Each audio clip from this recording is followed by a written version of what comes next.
The moment her hand brushed against mine, it felt like an accident, too quick, too light, too harmless. But the way her eyes lifted to meet mine? That wasn't an accident at all. That gaze held something heavy, something secret. And in that one suspended breath, I knew the title of my story wasn't just dramatic flair. The shocking truth about my wife's secret love life wasn't a story I wanted to tell, it was the truth I was living. She stood in the doorway of our dimly lit living room, shadows softening the sharpness of her expression. Her lips parted as if she wanted to say something but couldn't. Or wouldn't. And when I stepped closer, her breath hitched barely, but enough for me to feel the shift between us. A shift I had ignored for months. A shift that now felt impossible to look away from. There had always been a distance in our marriage, a quiet ache we both pretended wasn't real. Late nights. Unanswered calls. Hushed messages she guarded with a trembling sort of caution. I thought it was stress, or exhaustion, or anything else except what I feared most. But tonight didn't feel like fear. Tonight felt like truth pushing through the cracks. She tucked a strand of hair behind her ear, avoiding my eyes. "It's complicated," she whispered, voice soft but tight with emotion. And suddenly the room felt much smaller, the air warmer, charged with the kind of tension that builds between two people who have too many words trapped inside them. I wanted to touch her shoulder, but something held me back, maybe the sense that once I did, nothing would ever be the same. Her phone buzzed. Once. Then again. She flinched. And for the first time, she didn't hide the screen fast enough. A name flashed. A name I recognized. A name that changed everything. I looked up, and she finally met my eyes, not with guilt, not with fear, but with a quiet, heartbreaking honesty that made my chest tighten. Something unspoken passed between us, something raw and dangerously close to confession. And then she said the words that would drag us both into the truth neither of us was ready for.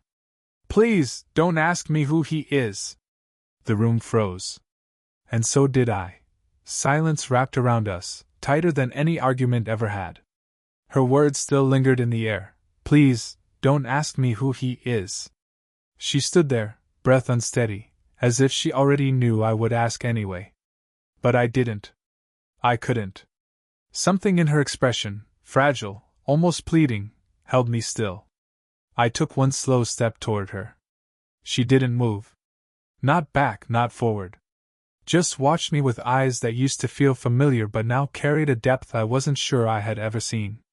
A storm of truth and fear, and somewhere beneath it, something warmer. Her voice broke the quiet. "I never meant for this to happen." The confession was soft, trembling, like she was choosing each word with painful care. "I didn't go looking for it. I swear." My chest tightened. Not from anger, strangely, not even from betrayal, but from how lost she looked, how human she suddenly felt. "Then what did you go looking for?" I asked. She dropped her gaze, fingers curling around the edge of her sleeve. "I don't know. Maybe comfort. Maybe something I thought I'd forgotten how to feel." She swallowed hard. "But you didn't deserve any of this." Her honesty burned more than the lie ever could. I reached out without thinking. My hand brushed her arm, the lightest touch, but she inhaled sharply as if the contact pulled her back into the moment, back into us. Her eyes lifted again, and this time, they didn't look away. Not even for a second. The distance between us felt charged, fragile but alive. Her breath mingled with mine when she whispered, "I never wanted to lose you." "Then why does it feel like you already left?" I murmured. She stepped closer, barely an inch, but enough to make my pulse jump. Enough to make every memory between us flare back to life. Her fingertips grazed my wrist, hesitant, questioning, like she wanted to hold on but wasn't sure she had the right anymore. "I didn't leave," she said. "I just didn't know how to come back."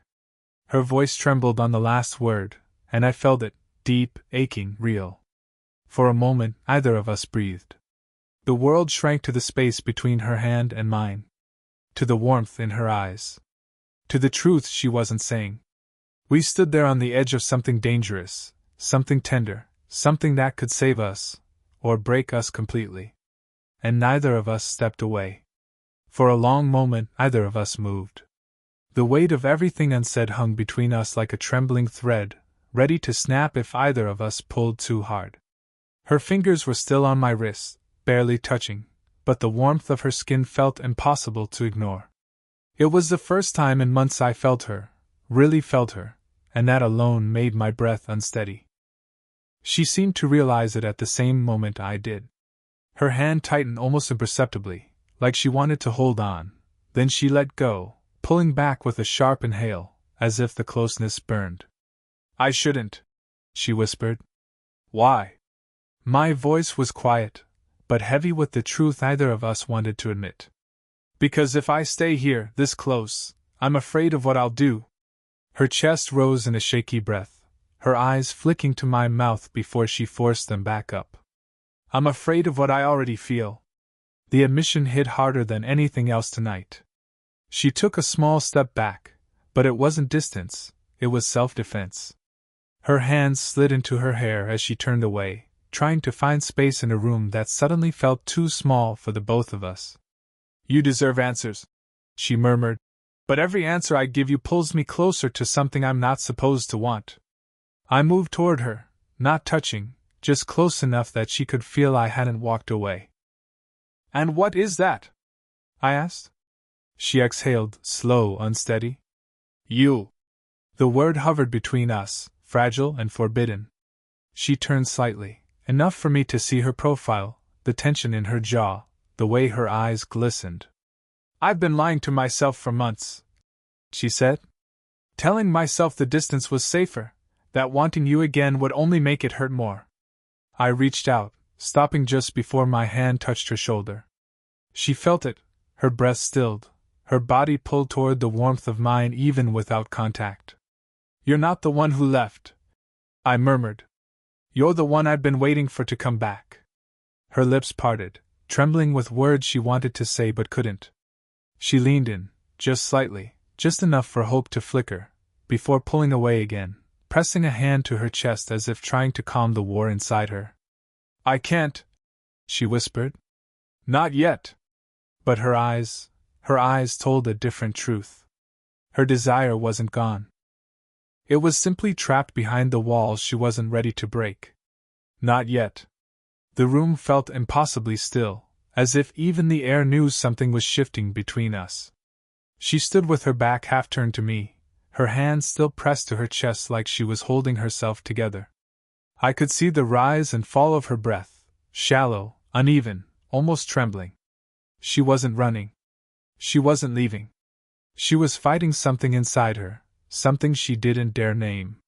"Say something," she whispered, voice barely a breath. "Anything." "I'm afraid," I admitted. "Afraid that if I say what I'm really thinking, I won't be able to take it back." Slowly, hesitantly, she faced me again. Her eyes were glossy with emotion, but there was a fire behind them, quiet, restrained, but undeniably burning. She took one small step forward. I could feel her presence like heat against my skin.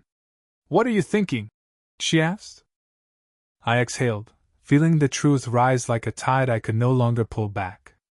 "I'm thinking that I miss you. Not the version you pretend to be. Not the wife I thought you had to be. You. The woman standing right in front of me." Her lips parted, her breath catching in a soft, involuntary sound. She closed her eyes for a moment, as if steadying herself, then opened them with a softness that hit me harder than any confession. "You don't know how long I've wanted to hear you say that." I moved closer, slowly, giving her time to pull away. She didn't. The space between us thinned until I could feel the warmth of her breath on my jaw. Her fingers grazed my shirt, barely touching, but the sensation rushed through me like lightning. "Why did we let ourselves break?" I murmured.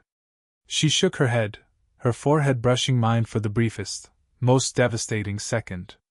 "Because I was scared," she breathed. "Scared of losing you, and scared of wanting you too much." Her voice trembled, not with fear, but with longing. My hand lifted on its own, stopping just short of her cheek. close enough that she leaned into the ghost of the touch. "Tell me," I whispered. "Do you still want me?" She didn't answer with words. She stepped closer into me, her breath trembling against my lips, not touching, but so close it felt like she had. The air tightened. The world paused. And right before everything could break open, she whispered, "More than I should." The rain started softly, almost shy against the windows, as if the night itself understood what was happening inside the room and wanted to give us cover. A hush settled over the house, warm and dim, shadows stretching softly across the walls. She stood in the middle of the living room, every breath she took trembling with something she could no longer hide, something neither of us could push down anymore. "Are you cold?" I asked, my voice low, thick. She shook her head slowly. "No, not cold. Just—" She stopped, her breath fluttering like her heart had forgotten its rhythm. "Just scared of how much I want this." I moved toward her, step by slow step, the air tightening with every inch between us that disappeared. When I reached her, I didn't touch her, not yet. I just let my presence settle around her like warmth, like permission. "You don't have to be scared," I whispered. "I do," she breathed, her voice barely steady. "Because when I look at you like this, I feel everything I've been trying to bury. Everything I thought I'd lost." Her eyes lifted to mine, soft, aching, hungry. And that was it. The moment the night changed. I lifted my hand to her cheek, finally, letting my fingers trace her skin with the gentleness of a confession. She leaned into the touch with a breath so delicate it felt like silk brushing my mouth. "I miss you," she whispered. Her words sank into me, warm and deep. I leaned forward until her forehead rested against mine, our breaths slipping into each other in slow, desperate exhales. It wasn't a kiss. It was something heavier. Something that made the room tilt around us. The rain picked up, drumming softly, a rhythm that matched the unspoken pull between us. When she placed her hand on my chest, her touch was feather-light, but my entire body reacted. Her fingers curled slightly, like she was memorizing the shape of me through her palm. "Tell me to stop," she said, her voice cracking under the weight of longing. "I can't," I answered. "I don't want to." Her breath melted into mine, warm, uneven, filled with everything she couldn't say. Our noses brushed, our lips close enough that every inhale felt shared. It was not a kiss, but it felt like one in the places that mattered. She slid her hand up to my shoulder, fingers trembling, pulling me a fraction closer. Our bodies touched, lightly, cautiously, and that single point of contact unraveled something inside us both. It felt like emotion, not action. Like truth pressing against truth. Her lips grazed the corner of my mouth, not quite a kiss, but enough to steal my breath. "Our bodies," she whispered. "They're saying what I'm too afraid to speak." I closed my eyes as her forehead slipped against mine again, soft and warm. "Then let them talk," I whispered. And in the quiet glow of the rain-lit room, with skin brushing skin in slow, aching breaths, we finally stopped fighting the gravity pulling us together. We didn't explode. We melted. Morning didn't arrive gently. It slipped through the curtains in pale streaks, soft but undeniable, illuminating the room that still carried the warmth of everything we didn't say. She sat at the edge of the couch, knees drawn slightly together, her fingers worrying the hem of her sleeve the way they did when her heart was louder than her thoughts. I watched her from a few steps away, unsure whether to speak, or whether words would ruin the fragile peace hanging between us. Her hair fell loose around her shoulders, and in the quiet light she looked younger somehow, softer, but also weighted. She inhaled slowly, then exhaled as if the breath itself hurt. "We shouldn't have," she whispered. But there was no conviction in her voice. "Do you regret it?" I asked. She looked up. The question hit her harder than I expected. Her lips parted, but the answer didn't come easily. Her eyes shimmered with a truth she wasn't ready to confess. "I don't know," she said, voice shaking. "I feel guilty. And relieved. And terrified. And—" She stopped, pressing a hand to her forehead. And I don't know how to feel all of it at once. I sat beside her, far enough to give her space, close enough that she could feel I hadn't retreated. Last night wasn't an accident, I said softly. We didn't fall, we chose. She swallowed hard, blinking back whatever emotion threatened to spill. That scares me even more. Silence settled between us again, not cold, just fragile. And then, 3 sharp knocks at the door. She startled, shoulders tensing. Her eyes darted to me, then to the hallway, as if she already knew who it might be. Fear flickered across her face, followed by something like resignation. Who is it? I asked. She didn't answer immediately. Instead, she closed her eyes, exhaled shakily, and whispered, It's him. My stomach tightened. Him. The one whose name had flashed on her phone. The one she hadn't wanted to explain. He wasn't supposed to come today, she murmured, voice breaking. He doesn't know. He can't know. Another knock, louder this time. Her hand reached blindly for mine. She didn't even realize she'd done it, but her fingers curled around me as if this moment, this morning, had bound us in ways we hadn't prepared for. What do you want me to do? I asked quietly. She looked at me then, eyes full of fear, longing, and something deeper. I don't know, she whispered. But please, don't let go. The knock at the door faded into silence, swallowed by the weight of everything between us. She didn't move. Her hand stayed wrapped in mine, trembling, warm, desperate in a way that felt like truth finally surfacing after months of drowning. Another moment passed, and the world outside the door seemed to wait. Then she exhaled. Long, slow. Final. I can't live 2 lives anymore, she whispered. Her words trembled, but her eyes were steady. Honest. Braver than I'd ever seen them. Footsteps echoed faintly on the other side of the door, a hesitant shift, a sigh, then retreat. Whoever he was, he felt her silence more clearly than words. When the hallway grew quiet again, she let go of my hand only to turn toward me, fully, completely. Her shoulders lowered as if she were setting down a burden she had carried alone for too long. I thought loving you meant staying quiet, she said. I thought leaving you emotionally was easier than risking letting you in again. I was wrong. I lifted a hand to her cheek, brushing away a tear she hadn't noticed. She leaned into the touch like it was home. You don't owe me anything, I murmured. Not explanations. Not apologies.